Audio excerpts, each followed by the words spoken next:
나니나이다. 아멘. 이제 그 총각 처녀들이 이제 결혼을 하게 되면 일생의 가장 아주 대단한 이벤트인 것 같아요. 어찌 보면 누구와 결혼을 하느냐에 따라서 모든 게 달라지잖아요. 한 가정에 이제 어떤 며느리가 들어오느냐, 한 가정에 어떤 사이가 들어오느냐에 따라서 그 가정의 분위기가 이렇게 달라지는 것을 경험합니다. 자, 결혼을 하면 보통 이제 뭐 전세든 월세든 뭐 자가든 집을 얻게 마련인데요. 집의 그 데코레이션이라든지 집의 리모델링을 남자들보다는 여자가 더 신경을 많이 쓰더라고요. 그렇죠? 그래서 커튼은 어떻게 달고 또 집안의 분위기는 어떻게 이끌어 갈 건가, 모든 계획이 여자들의 머릿속에는 다 있어요. 그래서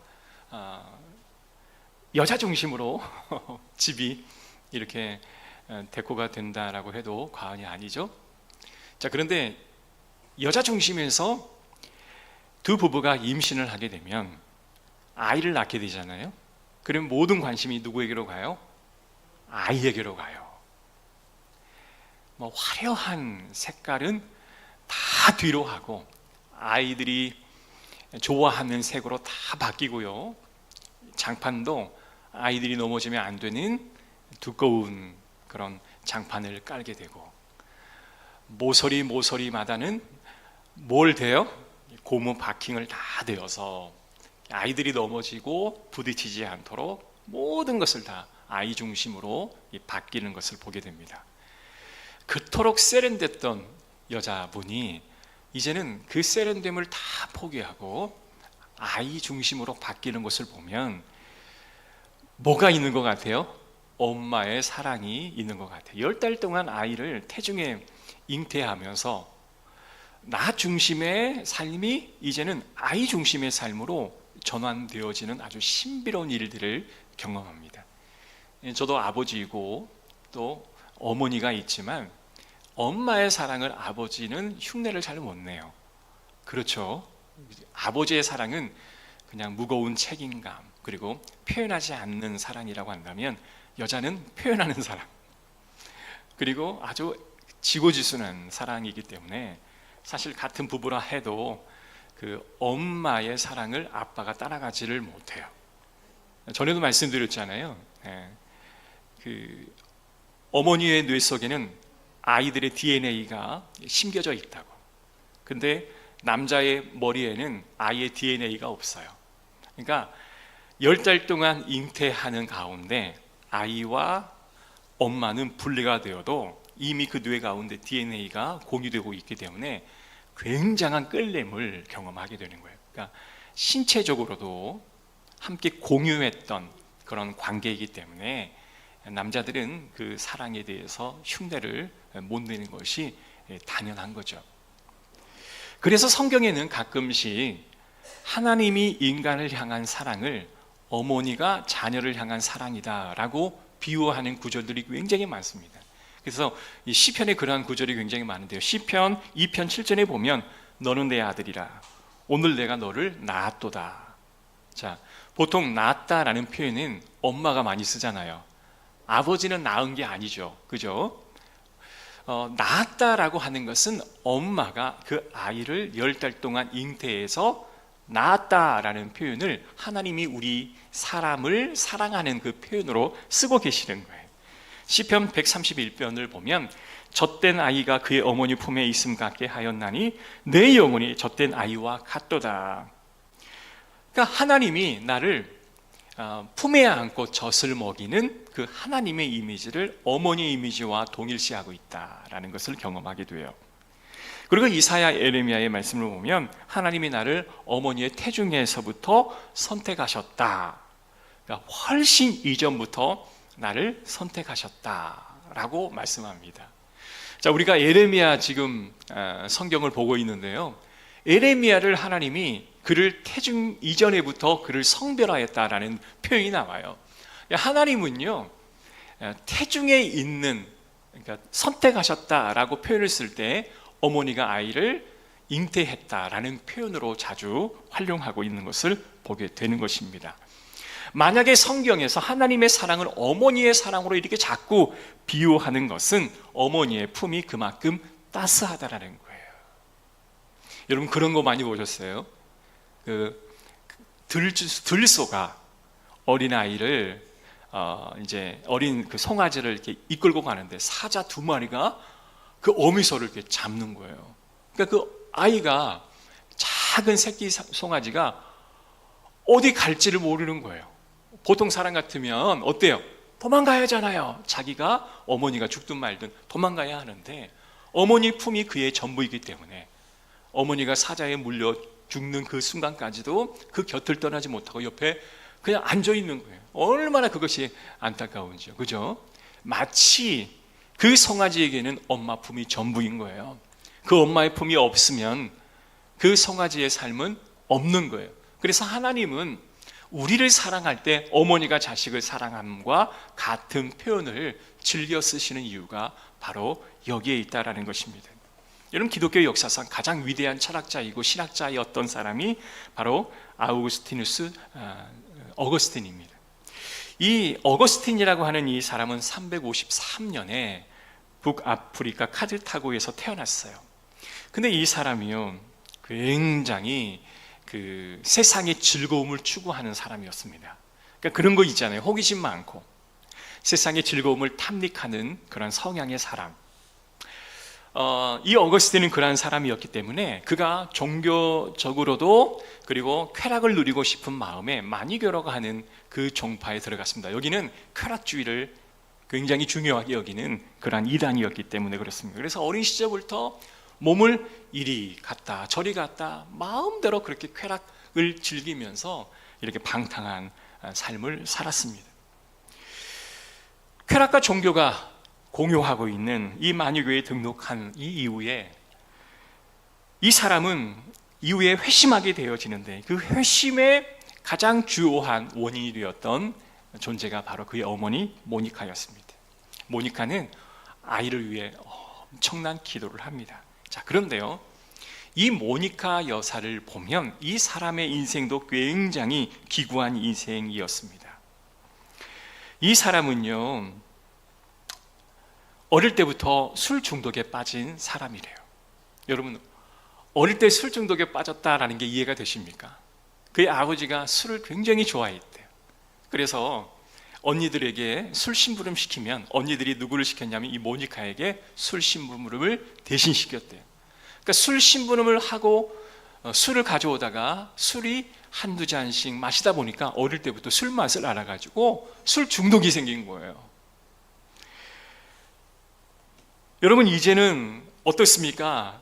술 중독에 빠진 어린아이, 알코올 중독이 되어버리고 난 이후에 이 사람이 결혼을 하고 난 이후에 회심을 하게 되어지는데 그 남편이요, 이 화를 주체를 못하는 약간 좀 뭐라 그럴까요? 분노 조절 장애가 있었던 사람이었던 것 같아요. 그런데 이 남편을 바라보면서 이 남편이 얼마나 자신을 핍박하는지 암울한 시간을 보내야만 했지만 그 시간 동안 그는 하나님을 만나게 되는 기회가 되었다라고 그의 삶의 자서전에 기록하고 있습니다. 그리고 나서 그 모니카는 자신의 기구한 삶을 일순간에 바꾸어 주신 하나님의 은혜를 늘 간직하고 있는데 자신의 삶을 똑같이 답습하고 있는 이 어거스틴을 바라보면서 밤마다 교회에 가서 기도하는 거예요. 어거스틴은 자신이 누리는 이 쾌락을 절대로 포기할 수가 없어서 어머니가 자신을 위해서 기도하고 있는 것을 알고 있지만 그는 그 모든 것들을 거부하였습니다. 그 당시 교부였던 암브로시우스가 이사야라고 하는 이 책을 번역하는 책을 이 어거스틴을 소개해 주어서 이 어거스틴이 그 책을 읽다가 회심하게 되는 거예요. 그래서 387년에 세례를 받고 그가 위대한 신학자가 되어지게 됩니다. 그리고 나서 그가 썼던 책이 바로 어거스틴의 고백록입니다. 저희가 신학교에 처음에 막 들어가면 꼭 읽어야 할 필독서가 바로 고백록인데요. 그 고백록은 어떤 신학적인 정서를 딱딱하게 기록한 책이 아니라 에세이 형식으로 이야기식으로 풀어서 자신의 삶의 여정과 그 삶의 여정에 함께 하신 하나님의 은혜를 신학적으로 줄거리 형식으로 아주 읽기 좋게 적어놓은 책이 바로 고백록입니다. 여러분 이 책을 꼭 한번 읽어보시기를 추천합니다. 자신이 어떻게 하나님을 만나고 자신이 어떻게 하나님의 은혜를 알게 되었는지, 그리고 그 하나님의 은혜를 알게 되었던 주어 모체가 바로 어머니의 기도였음을 그는 고백하고 있다라는 것이에요. 사랑하는 성도 여러분, 그 어거스틴의 아버지는 나중에 예수 그리스도를 영접하다 이제 죽기 전에 하나님을 영접하여 천국에 갔다라고 그는 고백하고 있는데요. 어거스틴이 이렇게 기록합니다. 뭐라고 기록하냐면, 하나님이 우리 어머니의 기도를 사용하여 주셔서 나를 변화시킨 게 아니라 하나님이 나를 변화시키기 위해서 어머니의 기도를 쓰셨다라고 고백하고 있는 거예요. 어머니의 기도를 통해서 하나님의 만남을 깊이 누렸던 이 어거스틴은 하나님을 책으로 만나는 것이 아니라 엄마의 품 안에서 하나님의 사랑을 경험했던 사람이 되었다라는 거예요. 많은 사람들이 하나님을 알게 된 그 경로가 어머니의 신앙의 그 정도에 따라서 신앙을 갖는 경우가 굉장히 많이 있습니다. 여러분 그렇죠? 여러분 어머니 다 교회 열심히 다니시죠? 예수님 잘 믿으시죠? 만약에 그것이 아니었다면 여러분 하나님의 특별한 은총을 받은 사람입니다. 부모님이 교회를 열심히 다녀서 내가 교회를 나오게 되고 신앙생활을 열심히 하게 된 것은 하나님의 특별한 은총이나, 그보다 더 특별한 은총은 부모님 교회를 안 다니는데 나 혼자 교회를 다니는 것은 정말 하나님의 대단한 은총이 아닌가 싶어요. 이제는 그 사랑을 부모님을 전도함으로 모든 것을 이루시기를 간절히 축복합니다. 이토록 부모님은 자녀를 사랑합니다.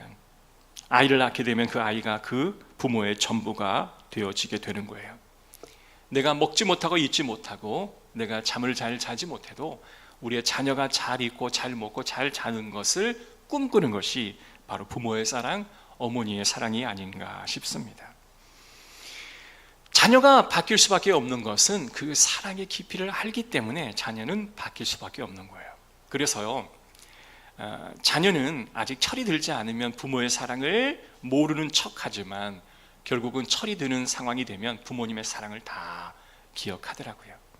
그래서 그 자녀는 후에 고백하게 됩니다. 어머니의 기도 덕분에 내가 벗어나가지 않을 수 있었다.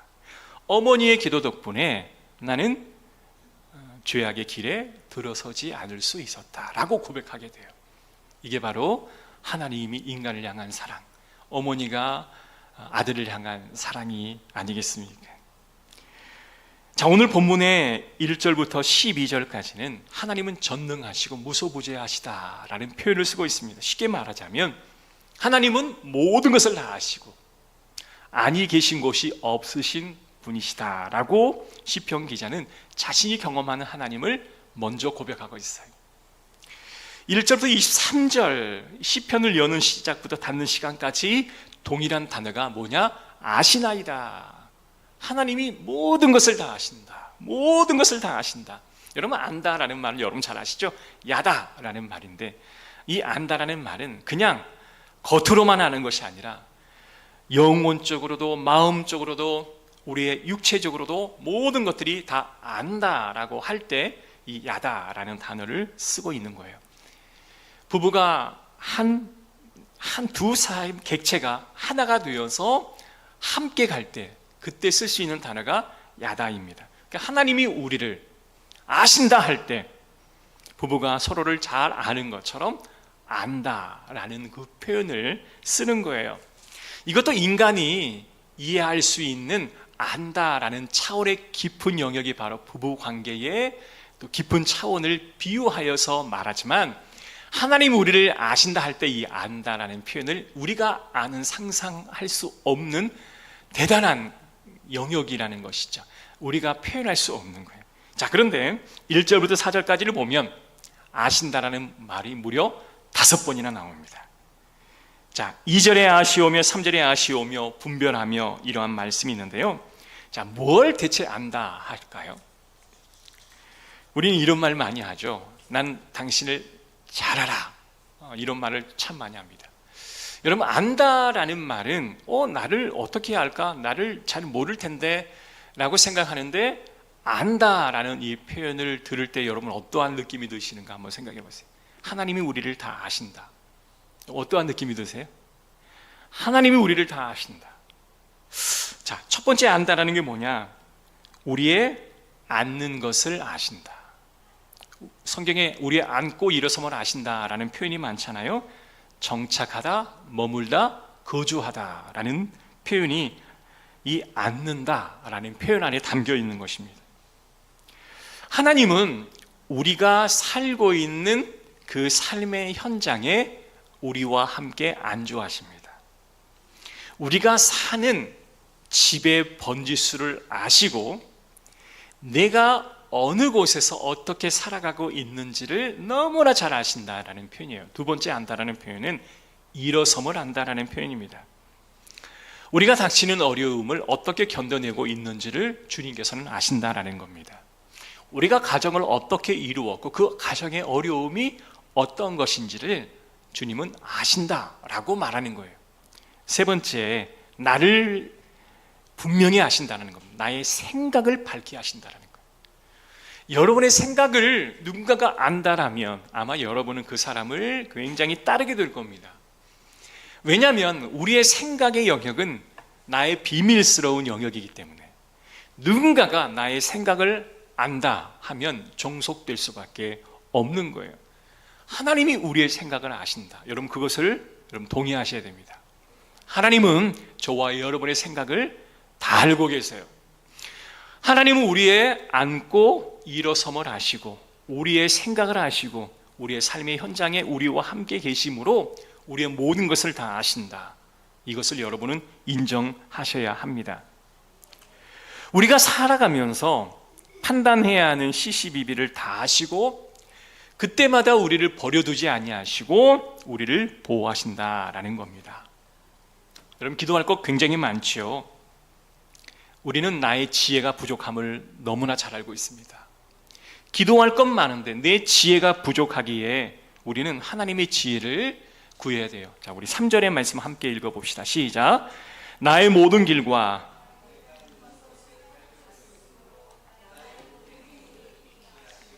자, 여기에 눕는다라는 이 표현은 부부가 침상에 함께 눕는다라는 것을 의미합니다.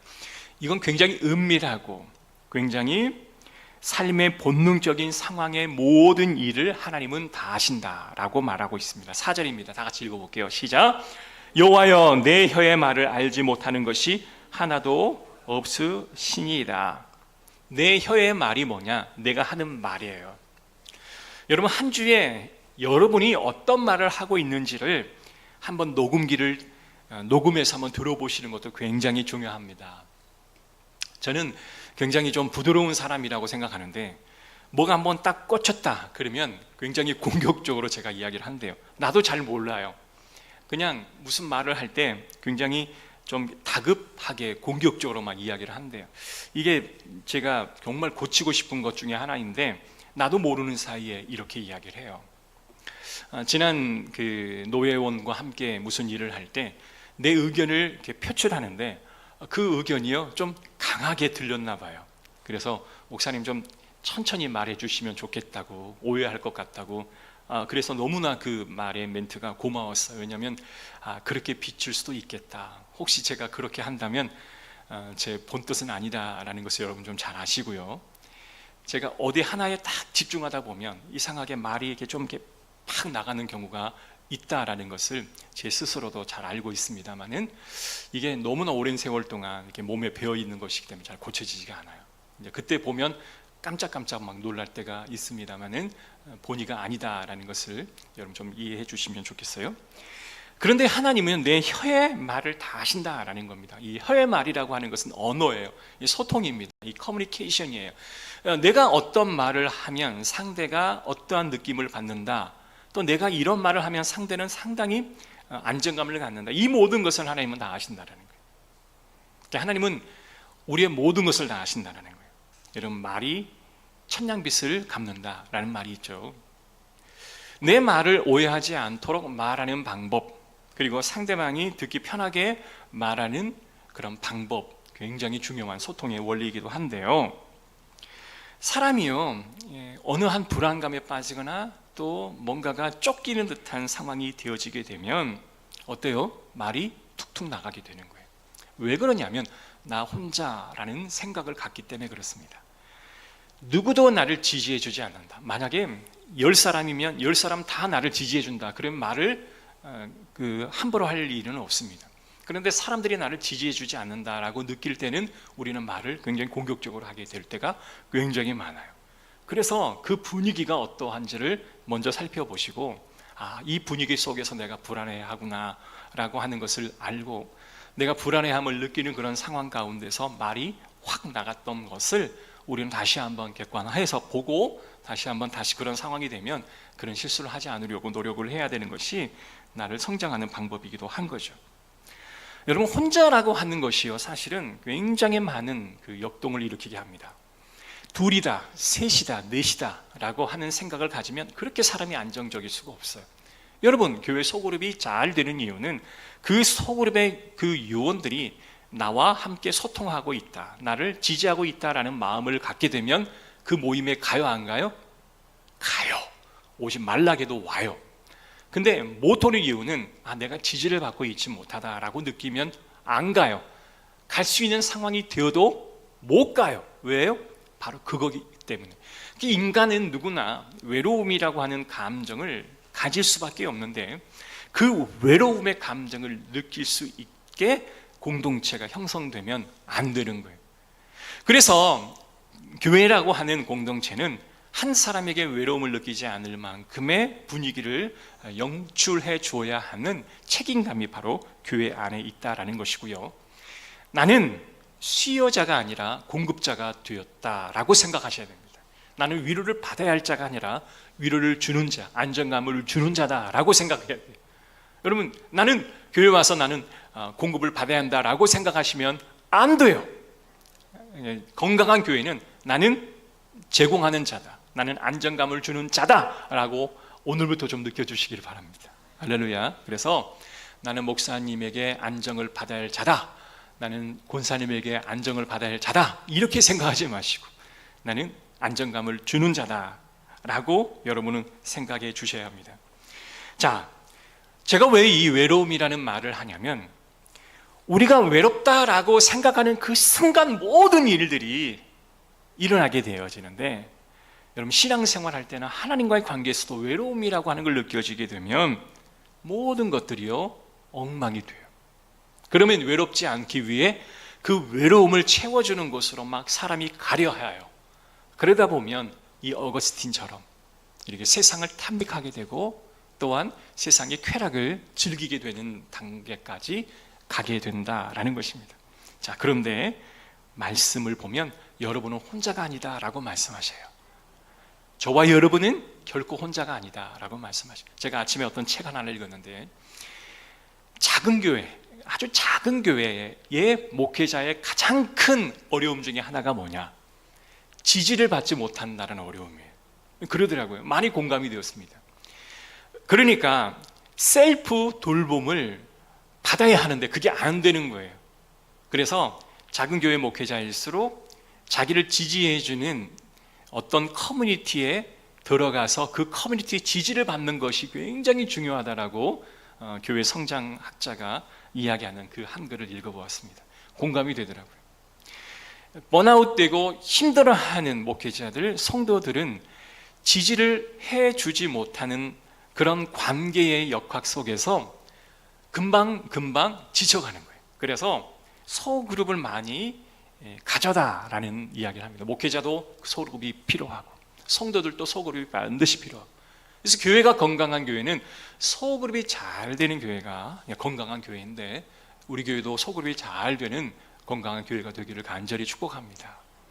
자, 여기서 말하는 외로움, 제가 이 외로움이라는 말에 계속 지금 머무르고 있는데요, 그 성경은 저와 여러분이 외롭지 않다라고 말해요. 자, 5절의 말씀입니다. 함께 있습니다. 시작.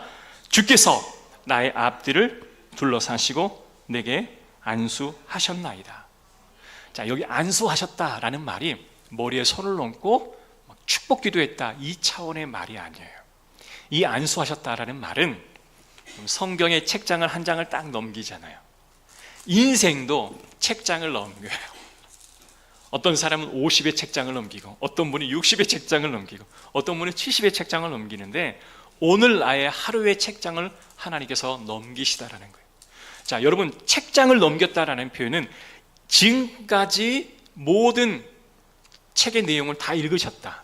그리고 다시 한 장을 넘겨 그 다음에 인생의 글을 주님이 쓰신다. 누구로? 저와 여러분의 인생의 글을 쓰신다라는 표현이에요. 작가는 이 글의 내용을 누구보다도 잘 알아요. 작가는 왜 이 단어를 선택했고, 왜 이 문장과 이 글의 행간과 모든 단어의 배열을 왜 이렇게 썼는지를 누구보다도 더 잘 알아요. 하나님이 우리 인생의 작가이셔요. 우리가 어떻게 살아왔고 어떻게 살아갈지를 하나님이 다 아신다. 너는 혼자가 아니다. 네가 혼자라고 해서 외로워 행했던 모든 그릇된 일들을 이제 멈춰라. 너는 혼자가 아니다. 내가 너와 함께한다 라는 것이 오늘의 말씀의 핵심 키포인트예요. 그런데 제가 작가라면, 하나님이 우리 인생을 써간다면 여러분 멋진 작품을 쓰지 않겠습니까? 아니, 해피엔딩이면 좋겠어요. 그죠? 근데 비극적인 결말을 하나님이 인간을 향하여 글을 써 내려가실까요? 아닙니다. 중간에 롤러코스터처럼 올라가고 내려감은 있지만 하나님께서 반드시 우리를 구원의 길로, 우리를 축복의 길로 안내하실 줄로 믿습니다. 이것을요, 하나님이 하나님의 손길에 어때요? 우리가 있다라고 표현하는 거예요. 자, 7절부터 9절 함께 읽어보겠습니다. 시작. 내가 주의 영을 떠나 어디로 가며 주의 앞에서 어디로 피하리이까?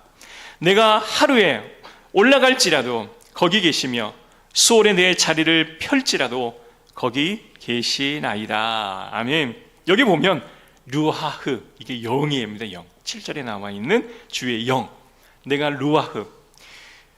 우리가 주의 호흡을 떠나 어디로 가겠습니까? 하늘 가장 높은 곳에서 가장 낮은 곳, 내 손이 닿을 수 있는 곳이 아닌 더 닿을 수 없는 저 너머의 이 곳까지 하나님은 다 하시고 하나님은 모든 것을 다 꿰뚫고 계시다. 호흡이 담긴 곳, 같이 숨쉬는 공간에 하나님이 함께 하신다. 여러분, 이 지구는 호흡이 있잖아요. 산소가 있기에. 그러니까 내가 호흡할 수 있는 모든 곳이라면 하나님이 나와 함께 하신다라고 말씀하셔요. 그러면 호흡이 없는 곳이라면 이런 소리는 하지 마세요. 꼭 핀도가 상한 분들은 꼭 이상한 말을 해요. 그러니까 호흡이 있다라는 것은 우리가 호흡이 있는 공간에 살고 있기에 하나님이 그 모든 공간에 다 계신다라는 거예요. 우리가 63빌딩에 살아도 지하 10층에 살아도 하나님은 그곳에 다 우리 호흡과 함께 하신다라는 것입니다. 우리의 숨결이 닿는 만큼 우리는 하나님과 분리되어 있지 않고 하나 되어 함께 가는 것입니다. 여러분, 지난날 우리가 살아온 날들을 보면 한숨 굉장히 많죠.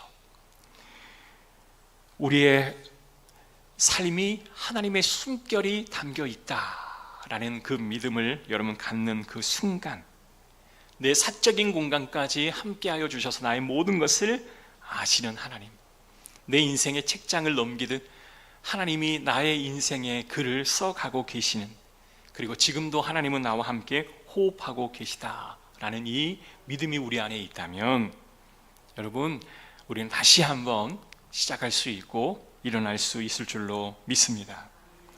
자, 지금까지 지금 시편 기자는 우리의 인생을 망원경으로 거대하게 우리를 보았다면 이제부터는 아주 현미경으로 우리의 내부를 속속이 보고 있는 표현을 쓰고 있습니다. 자, 13절입니다. 우리 다 같이 한번 읽어볼게요. 시작. 주께서 내 내장을 지으시며 나의 못에서 나를 만드셨나이다. 여러분, 내장을 여러분 만질 수 있나요? 못 만지죠. 그러니까 이 내장이라는 표현은 내 손이 닿을 수 없는 곳, 내 내면에 내 손이 닿을 수 없는 곳을 의미합니다. 내 양심, 내 생각을 표현할 때 쓰는 단어가 내 내장이라는 표현어예요. 하나님은 우리의 손과 발만 만드신 것이 아니라 우리의 생각과 우리의 가치와 모든 것들을 하나님이 창조하여 주셨습니다.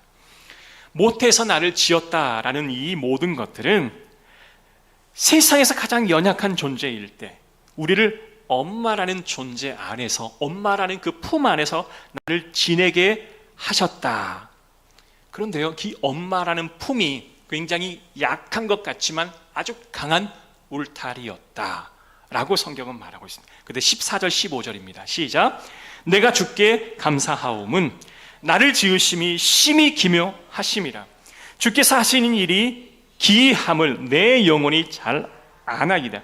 내가 은밀한 데서 지음을 받고 땅의 깊은 곳에서 기이하게 지음을 받은 때에 나의 형체가 주의 앞에 숨겨지지 못하였나이다. 지금 하나님께서는 우리의 내면의 모든 것들을 집중하여 지금 조명하여 주시는데, 엄마 품에서 우리가 지음을 받고 돌봄을 받는 존재였다라고 다시 말하는 거예요. 굉장히 중요하고 기이하고 반복적인 표현입니다. 여러분, 우리의 삶이 가장 경이롭고 놀랍고 또한 경험되어지는 순간이 언제였냐면, 우리의 삶이 부모의 품에서 우리가 자라나고 있다는 것을 느끼는 것. 이 모든 일을 하나님이 하셨다. 이 모든 일을 하나님이 시작하셨다. 이것이 기묘하고 놀랍다. 이게 바로 하나님이 만드셨다라는 표현입니다. 어릴 때 여러분, 좋은 부모가 있을 수 있고요, 내가 생각할 때 좋지 않은 부모가 있을 수 있습니다. 자, 그러나 혹여나 좋지 않은 부모라 할지라도 하나님은 꼭 부모와 같은 존재를 그에게 허락하여 주셔서 부모에게 받지 못한 모든 충족들을 채우게 하나님은 인도하여 주십니다. 이게 하나님의 놀라운 은혜예요. 여러분, 100이면 100 다 좋은 부모는 얼마나 좋겠습니까? 그러나 세상은 그렇지 않죠. 그런 하나님은 부모 외에도 또 부모와 같은 스승님, 또 부모와 같은 형님, 부모와 같은 또 지역의 어른들, 또 교회 권사님들, 또 교회 목사님들, 또 교회 장로님들을 통해서 우리를 채우시고 먹이시는 거예요. 그래서 우리는 그렇게 말합니다. 하나님이 그 품에서 나를 자라게 하셨다. 어린 시절 부모가 없어서 고아로 자라난 분도 누군가가 내게 부모와 같은 존재로 다가와 주시는 분이 있어요. 때로는 남편이 될 수도 있고요, 이웃집의 아줌마가 될 수도 있고요. 중요한 건 뭘까요? 그 품 안에서 젖을 빠는 그 아이의 모습이 그렇게 평온하다는 거예요. 그죠? 저희 새 아이는 사모님의 모유를 먹고 이제 컸습니다. 그러면 그때가 가장 행복해 보여요. 그러니까 가장 평온해 보여요. 누구의 얼굴이요? 애들의 얼굴이. 젖을 빠는 아이의 얼굴이 그렇게 평온하게 보이는 이유는 그 분위기가 뭐예요? 엄마 품이기 때문에 그렇습니다. 엄마 품이기 때문에 그곳이 가장 안정된 공간이라 느끼는 거예요. 16절입니다. 시작. 내 형질이 이루어지기 전에 주의 눈이 보셨으며 나를 위하여 정한 날이 하루도 되기 전에 주의 책에 다 기록이 되었나이다. 여러분, 형질이 없는데 어떻게 부르셨을까? 이미 주님의 마음에 우리들이 다 들어가 있다라는 거예요. 하나님께서 내가 형들도 없는 그런 상황인데도 불구하고 하나님은 다 저와 여러분을 마음에 두시고 어머니를 선택하시고 그 어머니를 통해 나를 10달 동안 키우게 하시고 그 품에서 자라게 하시고 결국은 누구를 알게? 하나님을 알도록 인도하여 주셨다라는 것입니다. 여러분, 이것이 하나님의 은혜인 줄로 믿습니다. 하나님의 계획하심은 나의 과거와 현재와 미래를 통합하십니다. 그 하나님의 품을 경험하는 곳이 언제냐? 바로 예배 시간입니다. 그래서 우리는 하나님의 백성들이 한 공간 안에서 함께 예배 드리는 것이 그렇게 중요한 거예요. 여러분, 예배가 너무나 중요합니다. 왜냐하면 하나님께 감사함을 고백하는 순간이 바로 예배 시간이기 때문에 그렇습니다. 여러분, 하나님이 우리를 아시고 돌보시는 그 모든 것을 답하는 시간이 바로 예배 시간인 줄로 믿습니다. 결론입니다. 오늘 시편 139편의 말은 딱 두 가지입니다. 내가 다 한다. 그리고 내가 너희와 함께 있다.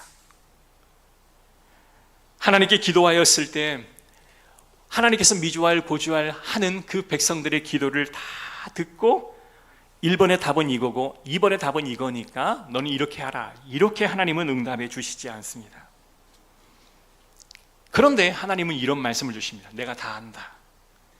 세상 그 누구도 너를 이해하지 못하지만 나는 너를 안다. 그럼 이 안다라는 이 말이 여러분을 붙잡아주는 은혜의 고백이 되시기를 주의 이름으로 축복합니다. 주님의 품 안에 사는 아이처럼, 어머니의 품 속에 사는 아이처럼 우리도 주님의 품 안에 거하는 주의 백성인 줄로 믿습니다. 사랑하는 성도 여러분, 그것을 잊지 맙시다. 부모의 품을 경험했던 사람이라면 우리는 반드시 하나님의 품을 경험하셔야 됩니다. 한 생명을 품고 마지막까지 우리를 책임져 주시고 내 인생의 책을 써내려가시는 그 하나님과 이번 한 주도 동행하시고, 여러분 결코 외로워하지 마시고 결코 쓰러지지 말고 일어나 걷는 저와 여러분 되기를 주의 이름으로 축복합니다. 하나님 감사합니다.